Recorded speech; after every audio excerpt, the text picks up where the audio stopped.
तो हमारे पास एग्जांपल में ये था कि हमारे पास एक हमने स्पेस ली है ई, जो कि है space of continuous functions, and norm इसके ऊपर हम जो ले रहे हैं वो इन्फिनिटी नॉर्म है। और उसके साथ साथ हम जो है वो एक डिफाइन कर रहे हैं, एक फिक्स कर रहे हैं फंक्शन एम, जो कि है सी ए बी से कंटिन्यूस फंक्शन है, ठीक है। और इसके साथ साथ हम एक ऑपरेटर डिफाइन कर रहे हैं टी, जो कि ई से वैल्यूज लेगा और के में ले जाएगा, ठीक है। And the operator is defined in this way. अच्छा, ये किसी भी एफ पर जब ऑपरेट होगा इसका नाम टी सब एम दिया जाएगा, टी सब एम। ये किसी भी एफ पर जब ऑपरेट होगा तो ये हमें इंटीग्रल ए से लेकर बी तक देगा of m of s times f of s d S.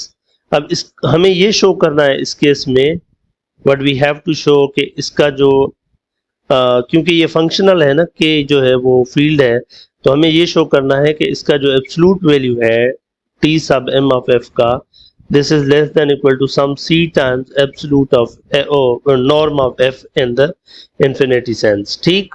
अच्छा, अब हम जब इसके ऊपर अप्लाई करते हैं दोनों साइड एब्सोल्यूट वैल्यू, तो इस साइड इंटीग्रल का भी एब्सोल्यूट वैल्यू हम लेंगे।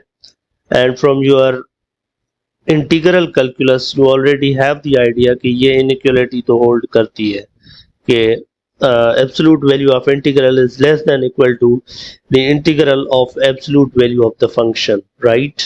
So this is fine from the calculus. अच्छा, उसके बाद absolute value की कुछ properties हैं जिनको आप यूज करते हैं, and then this gives you the absolute value of the operator less than equal to a to b integral and then m of s times f of s का absolute ds। अब ये जो m of s है, ये m of s, इसका अगर हम supremum लें तो वो एग्जिस्ट करेगा। उसकी वजह ये है कि ये m of s भी कहाँ से आ रहा है, CAB से, और ये f of s भी दोनों CAB से आ रहे हैं।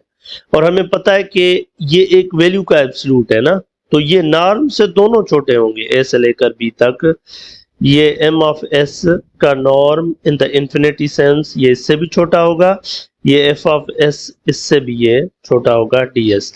अब इन दोनों को बाहर ला जा सकता है क्योंकि अब ये नॉर्म आ गए, अब ये फिक्स हो चुके हैं। पहले ऐसे ही इस फंक्शन को बाहर नहीं निकाला जा सकता। तो अब ये t sub m of f का absolute value is less than equal to the norm of m s infinity norm, norm of f। चलें इसके अंदर s भले अब ना भी लिखें क्योंकि अब ये एज अ फंक्शन हम ट्रीट कर रहे हैं इसको, so I must not have written this, क्योंकि अब ये m एक एलिमेंट के तौर पर है। यहाँ भी भले इसको ना लिखते तो कोई फर्क नहीं पड़ता। f का इंफिनिटी नॉर्म a से लेकर b तक ds। अब ये b माइनस a हो जाएगा, तो अब यहाँ से आप इसको इस तरह लिख सकते हैं इनइक्वालिटी को, m का infinity norm into b minus a all of this multiply by f का infinity norm।